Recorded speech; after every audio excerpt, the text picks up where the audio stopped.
ইসলামে পূর্ণ আত্মসমর্পণ এই কথাটা শুনলে আমাদের মনে নানা ধরনের ছবি ভেসে ওঠে। কিন্তু এর আসল অর্থ কি? এটা কি শুধু কিছু নিয়মকানুন মেনে চলা, নাকি এর চেয়েও গভীর কিছু? আজকে আমরা ঠিক এই বিষয় নিয়ে কথা বলবো। আর আমাদের আলোচনার কেন্দ্রে থাকবে পবিত্র কোরআনের একটি বিশেষ আয়াত, সূরা আল বাকারার 208 নম্বর আয়াত, যা বিশ্বাসীদেরকে ইসলামে পুরোপুরি প্রবেশ করার আহ্বান জানায়। এটা আসলেই খুব গুরুত্বপূর্ণ একটা আলোচনা, কারণ পুরোপুরি প্রবেশ করা এই ধারণাটা শুধু একটা ধর্মীয় নির্দেশ নয়, এর সাথে আমাদের মানসিক শান্তি, আমাদের সিদ্ধান্ত নেওয়ার ক্ষমতা, এমনকি পুরো সমাজের স্থিতিশীলতার একটা গভীর যোগসূত্র আছে। আজকের আলোচনায় আমরা দেখব কেন এই পূর্ণতার ওপর এতটা জোর দেওয়া হয়েছে এবং এটা আমাদের জীবনে কী ধরনের পরিবর্তন আনতে পারে। দারুণ। তাহলে চলুন সরাসরি সেই আয়াতটি দিয়ে শুরু করা যাক। আয়াতটা ঠিক কি বলছে? আয়াতটি হল সূরা আল বাকারার 208 নম্বর আয়াত। আমি এর মূল আরবি অংশটি বলছি।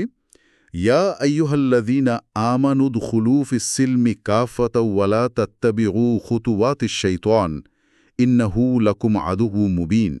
আচ্ছা, আর এর বাংলা অর্থটা যদি একটু বুঝিয়ে বলেন। এর সরল বাংলা অনুবাদ হল, হে ঈমানদারগণ, তোমরা ইসলামের সম্পূর্ণরূপে প্রবেশ করো এবং শয়তানের পদাঙ্ক অনুসরণ করো না।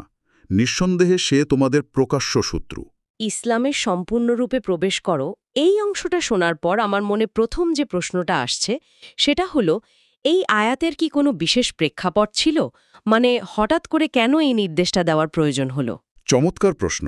হ্যাঁ, এর একটি ঐতিহাসিক প্রেক্ষাপট আছে, যাকে আমরা শানে নুজুল বলি। মানে তফসিরকারকদের মতে সেই সময়ে কিছু মানুষ ছিলেন যারা আগে ইহুদি ধর্মে বিশ্বাসী ছিলেন। তারা ইসলাম গ্রহণ করার পরেও তাদের পুরনো কিছু প্রথা বা নিয়মকানুন ছাড়তে পারছিলেন না। ও আচ্ছা, যেমন? যেমন ধরুন, তারা হয়তো শনিবারকে বিশেষ সম্মান করতেন বা উটের মাংস খাওয়া থেকে বিরত থাকতেন, যা তাদের পুরনো ধর্মে প্রচলিত ছিল। তার মানে তারা দুটো জীবন ব্যবস্থার মধ্যে একটা একটা মিশ্রণ তৈরি করার চেষ্টা করছিলেন, কিছুটা ইসলাম থেকে আর কিছুটা পুরনো বিশ্বাস থেকে। ঠিক ধরেছেন, তারা ইসলামকে গ্রহণ করেছিলেন, কিন্তু মন থেকে পুরনো অভ্যাসগুলো পুরোপুরি ছাড়তে পারছিলেন না। তখনই আল্লাহ এই আয়াত নাজিল করে তাদের এবং ভবিষ্যতের সমস্ত বিশ্বাসীদের এটা স্পষ্ট করে দিলেন যে ইসলাম কোনো জুজুচান নয়। জুজুচান নয় মানে? মানে যেখান থেকে নিজের পছন্দমতো কিছু অংশ বেছে নেওয়া যাবে আর বাকিটা ছেড়ে দেওয়া যাবে, তেমনটা নয়। ইসলামকে গ্রহণ করতে হলে একে একটি পরিপূর্ণ প্যাকেজ হিসেবেই গ্রহণ করতে হবে। বুঝতে পারছি। তার মানে এই সম্পূর্ণরূপে প্রবেশ করার অর্থ হল জীবনের কোনো অংশকেই ইসলামের বিধানের বাইরে রাখা যাবে না। এটা কি ঠিক বুঝলাম? একদম। এর অর্থ হল ইসলাম শুধু নামাজ, রোজার মতো কিছু ইবাদতের সমষ্টি নয়, এটি একটি পরিপূর্ণ জীবন ব্যবস্থা।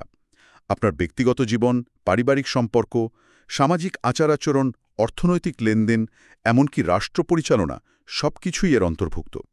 তার মানে এমনটা ভাবার কোনো সুযোগ নেই যে মসজিদে আমি মুসলিম, কিন্তু ব্যবসা বা অফিসে আমি আমার মতো চলব।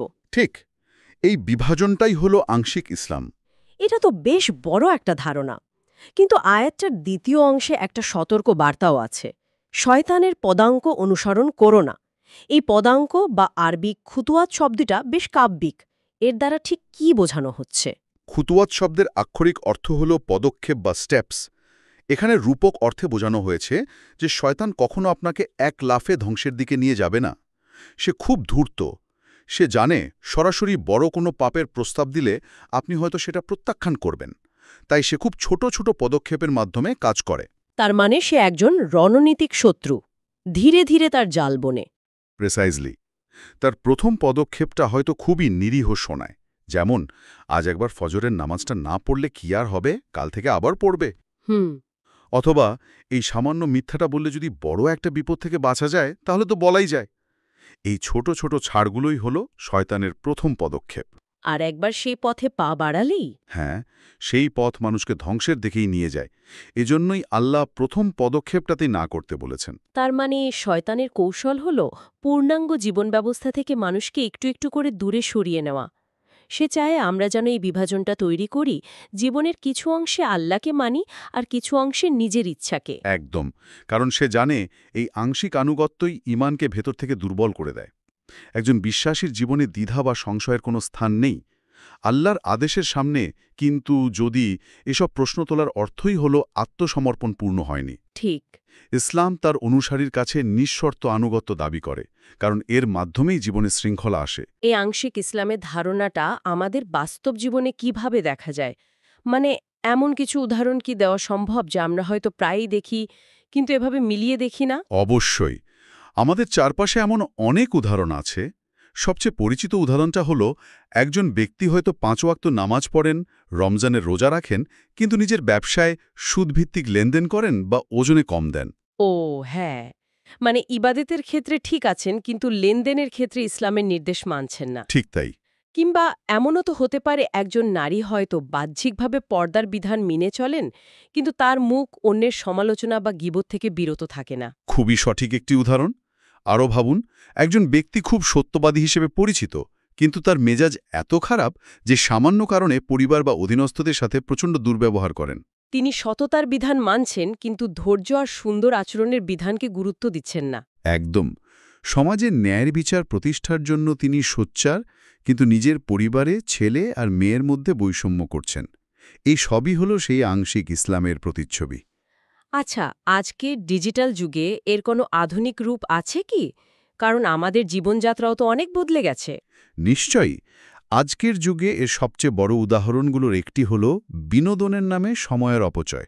ঘণ্টার পর ঘণ্টা মোবাইল স্ক্রিনে বা গেমিংয়ে এমনভাবে ডুবে থাকা যে নামাজের সময় পেরিয়ে যাচ্ছে, বাবা মায়ের প্রতি দায়িত্ব বা নিজের পড়াশোনার কথা ভুলে যাওয়া। এটাও শয়তানের পদাঙ্ক অনুসরণ করার একটি আধুনিক রূপ।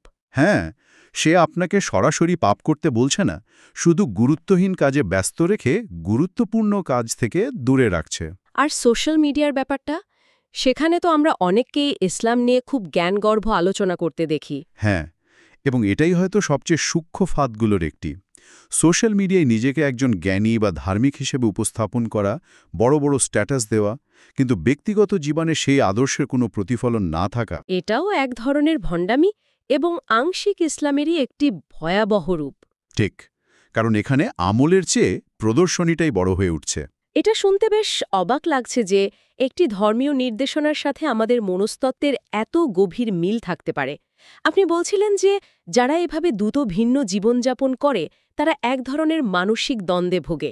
এই বিষয়টা যদি আরেকটু ব্যাখ্যা করেন। হ্যাঁ, আধুনিক মনোবিজ্ঞানের এর একটি সুপরিচিত নাম আছে, কগনিটিভ ডিসোনেন্স বা জ্ঞানীয় অসঙ্গতি।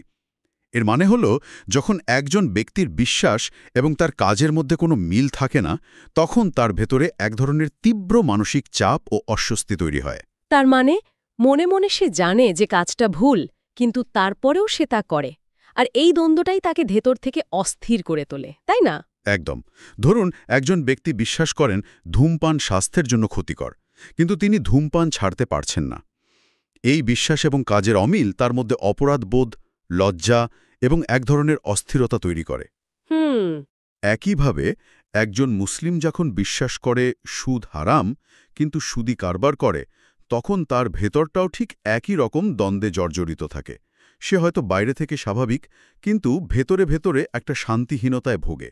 তাহলে পূর্ণ আত্মসমর্পণের মাধ্যমে এই দ্বন্দ্ব দূর হয়? ঠিক তাই। যখন একজন ব্যক্তি তার বিশ্বাস অনুযায়ী জীবনযাপন করার সিদ্ধান্ত নেয় এবং তার কাজ ও বিশ্বাসের মধ্যে একটা সামঞ্জস্য নিয়ে আসে, তখন এই কগনিটিভ ডিসোনেন্স দূর হয়ে যায়। তার মন থেকে অপরাধ বোধের বোঝা নেমে যায় এবং সে এক ধরনের মানসিক স্থিতি ও গভীর প্রশান্তি লাভ করে। তার জীবনটা তখন সরল ও একমুখী হয়ে যায়। এটা তো অবিশ্বাস্য। তার মানে আমরা যখন দুটো ভিন্ন ধর্মী জীবনযাপন করি তখন আমাদের মস্তিষ্ক আক্ষরিক অর্থেই একটা দ্বন্দ্বে ভোগে।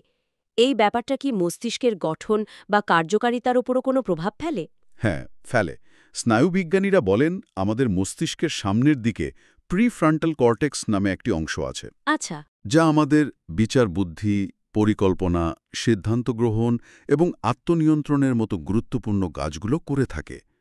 যখন একজন মানুষ ক্রমাগত ভালো মন্দের মধ্যে দোদুল্যমান থাকে, এটা করব কি করব না, এই ধরনের নৈতিক দ্বন্দ্বে ভোগে, তখন তার এই প্রিফ্রন্টাল কর্টেক্স প্রচণ্ড চাপের মধ্যে থাকে এবং ধীরে ধীরে দুর্বল হয়ে পড়ে।